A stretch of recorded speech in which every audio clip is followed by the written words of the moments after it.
John Demergen. I work as Wayne County Resource Recovery Coordinator. One of the things that we specialize in is recycling. I work hand in hand with Elizabeth here. She does a great job. Michigan really does want to see this get improved.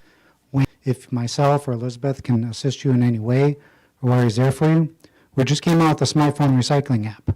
Hazardous waste, or things that you're not sure how to recycle, that we just came out with on our website, a phone or tablet. You can download Wayne County Recycle. It's a free app to use. And it to everybody. Electronics, oil, I can't normally throw out, possible and use for the residents. Thank you.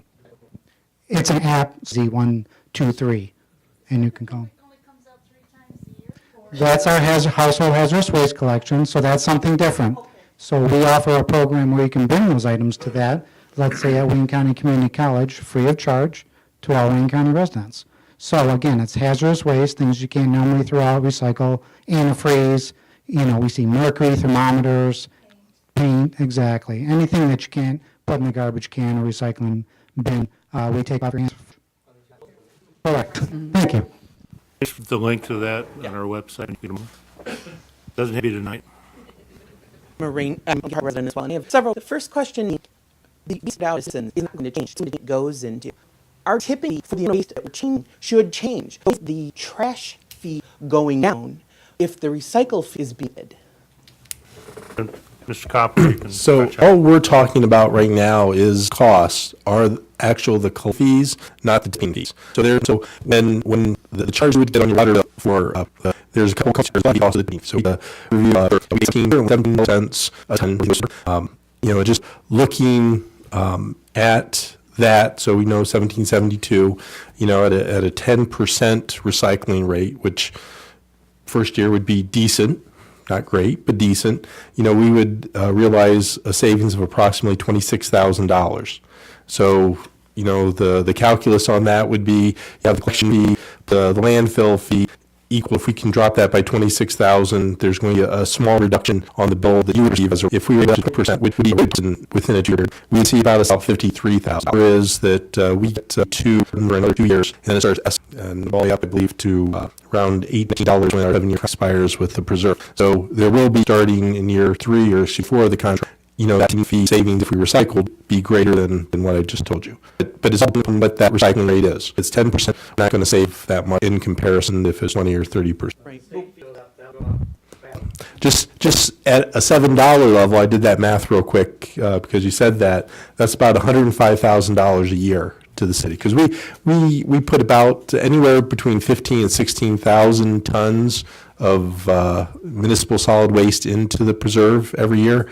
So at a low level, about 15,000 tons, $7, $105,000 a year. It's up to the state. Right, but our recycling isn't going to change the increase in the fee.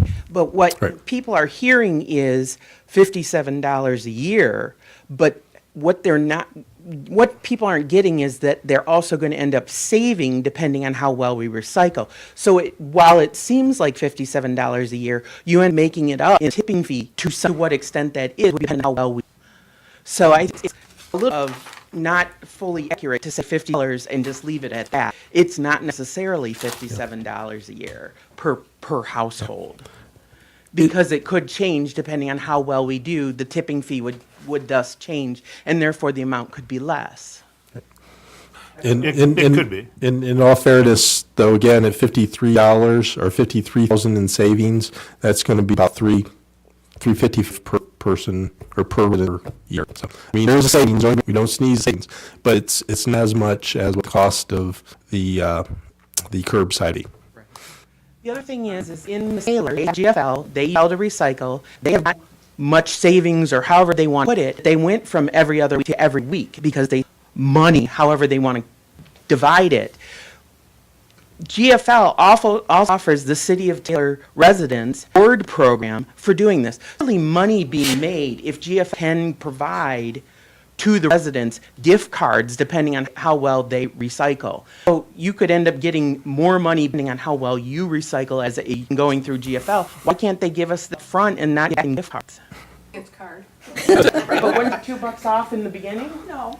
Well, maybe this is something else we can negotiate more as the right now, in the house, but I tell you that so much can be recycled here, and I don't know what the comparison to in curbside.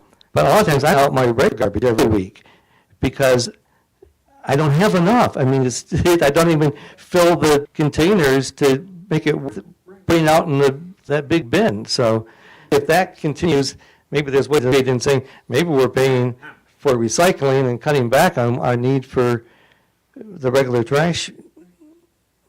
They're not, Pick whether up. we curbside recycle or not, I'm going to continue to recycle. Me too. And like you just said, my trash for the week is less than a third of a standard tall kitchen garbage bag. So the gentleman was talking about, having someone else put it in there. Yeah, my neighbors say it's not worth it. It's hardly worth me putting the money into the garbage bag for this much garbage. But what I am wasting and what we're preventing here is everyone who's going to continue to recycle, I'm still using the gas to take it someplace else to recycle it. So I'm not really saving the environment that much if I end up blowing through it in oil to get it to where it needs to go to recycle it. The closer you can do it, the better.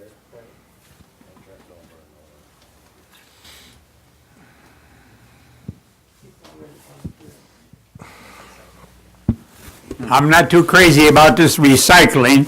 I think that $57 or whatever it is would be better spent on fixing our roads. It's full of potholes and it's shaking our cars apart every time we drive down to these there corners where we got traffic going north and east and south and west.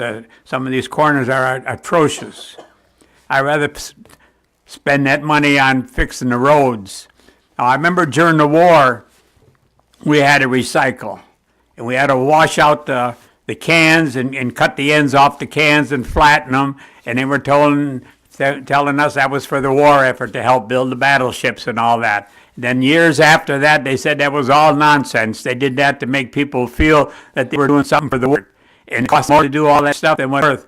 Now I'm talking about recycling. The mayonnaise jar. Do you got to wash that mayonnaise jar out and take it off before you put your recycling bin, or you put it there with the mayonnaise still in the jar and on it? Can you answer that question? Other places I've been with recycling, what we as residents to do is to clean out what's in there because that does add to contamination. But in terms of leaving the labels on the cans and the jars, you could do that. Because if you have a can of stew there, them cans, there's always something left in there. Would that have to be rinsed out? We would highly recommend that, yes. Yeah, so that's more than just, it's probably not even cost effective enough because you're running up your water bill, your hot water bill probably, and people don't realize that. Now, many of us in our old neighborhood, I myself, and if I'm like Myers bag for my trash, I'll never come in his bin. Now, as far as recycling, anybody who comes to the city council meetings or watch on TV sees me almost at council meeting reminding people to bring crap newspapers to the bins on Cleophas there. So I'm here for recycling. But hey, we get there to the Friends of the Library. Every nickel of that is to help out the library, things that the taxpayers don't pay for. The library does that with that money from their book sales and their scrap paper that people bring in there. So that's very fine. So I'm kind of for recycling when it pays, but for that $57, I'd rather have that spent on fixing the roads up a little bit because they're in an atrocious condition. Thank you. Anybody else wish to speak? Won't realize is I love recycling. I'm with everybody on this. We take the stuff to get recycled. China's not going to take it. They're the biggest country that takes. Are not going to take it. Detroit News. I've read. India's not one of the big ones. Malaysia, Vietnam. They're taking small amounts. Okay, contamination is a big factor. Mr. Duchesne just talked about it. When GFL takes the stuff to them, it's being bought down because the stuff is contaminated. So everybody wants to recycle, and I'm all for it. I don't want the I want stuff to be repurposed. But this climate change and global warming that people are bringing up, that shouldn't even be part of any discussion as far as that goes. So I believe that if we cannot guarantee this is going to be recycled for I don't care how many years or whatever, it's a feel-good thing. I think it's a big. I think people really need to recycle. If you can't guarantee it, bottom line. to the podium or we I phone need a over to stretch you? anyway. And how much gets recycled that gets turned in as setting a standard. I mean, transparency is always good. Don't know right now. Well, I think that's part of They it. could. They report that 60% of what they took in recycling was recycled. You know, and again, a standard set, if they don't match some criteria, and I have no idea what it would be, then maybe it should be discontinued, or at least the fees dropped, or something else done with the program. Well, if we're gonna do it, I would think that it should be 100%, but Well, if that's the case, that's fine, but they need to report back what it was. We need to see that. We need some sort of guarantee on that. Another question I have is, would want newspapers as well, or could we continue the library all the time?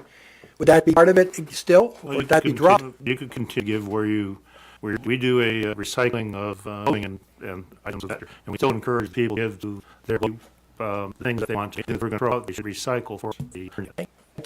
How can we find out how Mayor and Southgate and Brownstown doing? Are they being successful? Are they ending up sending landfill? I mean, you talk to the right. Coordinator right there can, information for us. If they're having success using it and using it instead of dumping it in the bill. I can reach out to them and get information. Well, yes, I was gonna say, we may have a Can you speak on that? Hang on. We just want the microphone to our playback. No, sir. So all the communities report to us annual, many numbers, including recyclings like that. So, I'll might to get you that information, to us annually, and that's when we put it in our database and send it over. And it's something that, we definitely move it to you, not a problem. just real quick, you're getting the fill out every year for things that we're doing, right? Correct. So that would be what is being picked up by the hauler. Does that reflect, 'cause I just can't remember the form, does that reflect what actually is getting recycled or just what is being taken to the resource center?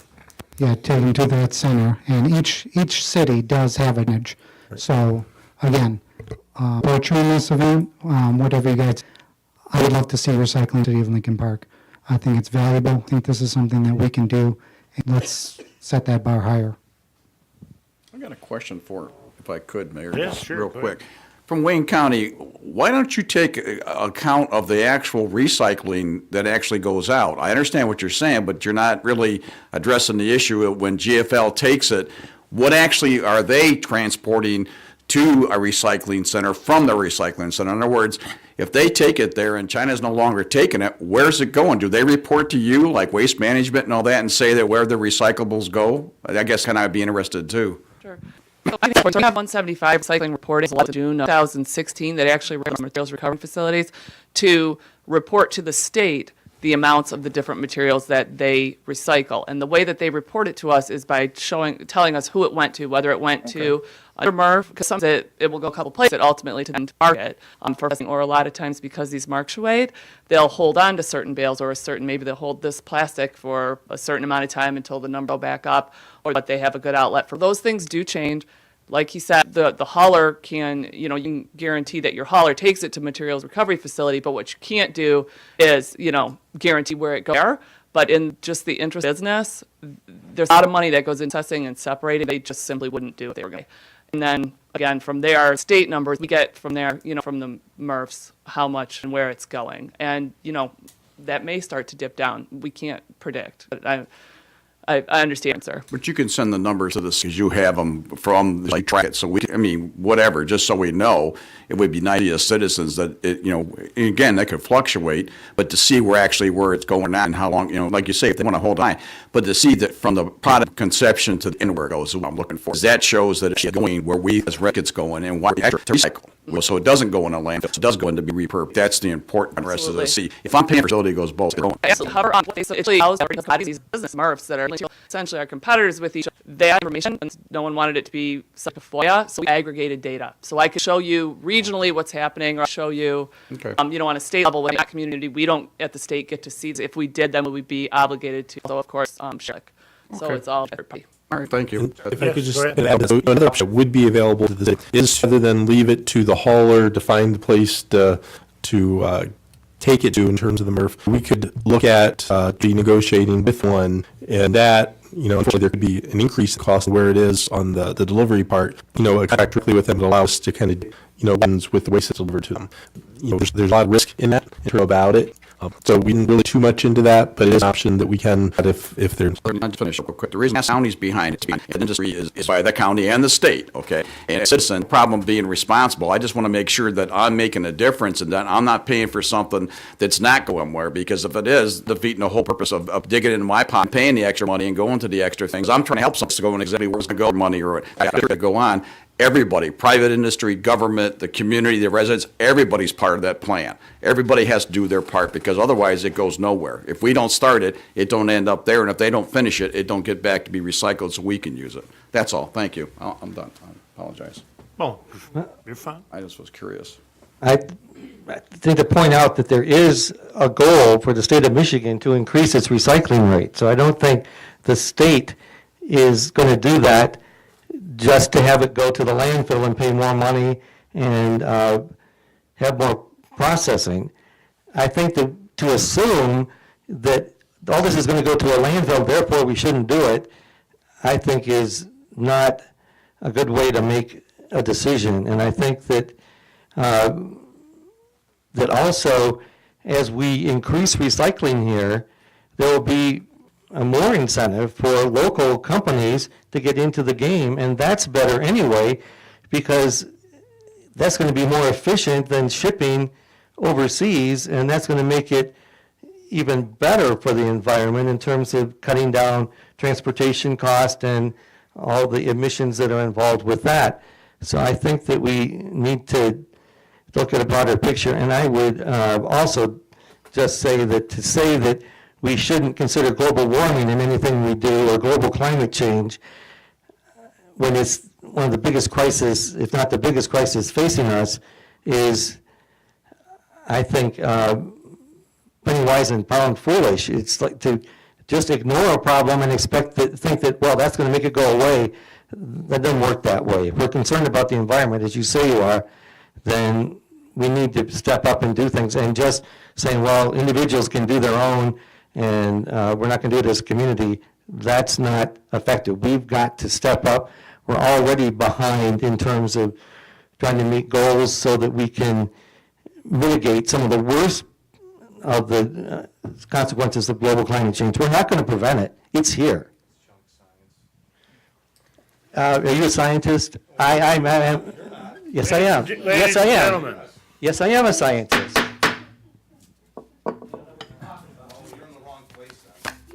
Please, if we can have some order here, one person speaking at a time. Yes, sir, go ahead. I think it's still working. Yeah. I don't think it's people basing things on assumptions, but if we don't have guarantees of where it's going, like he said over here, within the next 4 years or till the end of this contract, because once we sign this contract, we're stuck in it. It's not like, okay, well, we ain't got no place to send it, but they're still going to be coming by and separating your garbage.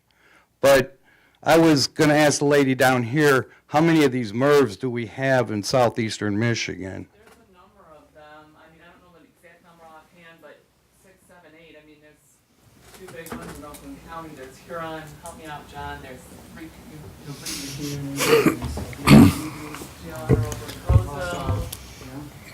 Because we're going to have a big building open up here on Dixon Southfield where we could probably accommodate one. And I'd just like to point out that there are a lot of Lincoln Parkers that, longtime Lincoln Parkers, we had the recycling here before, and we found out that it was going to the dump. And that's why there are a lot of Lincoln Parkers who are questioning this. I'd like to say that recycling is good, but that is why there are so many questions on that. Well, through the chair, the question a lot of people brought up is if these companies are going to ramp up their service. Well, the gentleman from GFL brought a guy from the service up, and they're ramping up their production so they can do 2, 3, 4 times as much. So these companies are trying to get it together before this 2020 deadline. Yeah, and just as part of the bid process, we required those submitting to give us quite a bit of information in terms of recycling. One of the things that they had to give to us is where they would propose taking the recyclables, and so happens one is in New Boston, the other's in Southfield. They also had to tell us and make sure that whatever was produced in terms of recyclables, they had the capacity to, use it or take care of it. And so they had certified in that both those have the volume or can handle and accept the volume materials expected to be generated in Lincoln Park and can do it for the time that's required. So in dealing with this particular company, I know that they may not, they kind of talk about the uncertainty within the marketplace and the impact that it's going to have. Understand that that's something that you hear quite a bit when you talk to haulers, having dealt with them all over eastern part of the United States. So they're going to look for the worst case scenario to provide, a backup in case things don't work out in their favor, and they can come back and say, well, now we have to haul it clear across the state, the cost is coming up, and now you're going to have to pay more. So understand that they're going to put out there, and I'm not saying they're lying, just saying that they tend to be very conservative when they make the promises to us. But what we required is that they tell us where they're taking it and that during the life of the contract, it can accept it. Again, the uncertainty is we don't know and can't guarantee what happens once it reaches the resource center. And so they can be very honest with us and say that they will accept it, but once it gets there, it's out of their control, out of our control. But again, as Elizabeth was saying, and I think it's accurate, is that these companies are in the business to make money. So if it's being delivered, they do not want to pay $18, $19, $20, whatever their tipping fee is, where they could possibly sell that for $5 or $6. So, they're in the business to make money, so they're going to try everything they can to reutilize that material before they sell it. And potentially, what they do is they get a baler, and they have several of them, and they just stack it up out back until the market changes. So within our contract, I guess the point is that, we tried to craft this in a way that guarantees that, what potentially could happen doesn't happen. All right. Yes, ma'am, go ahead.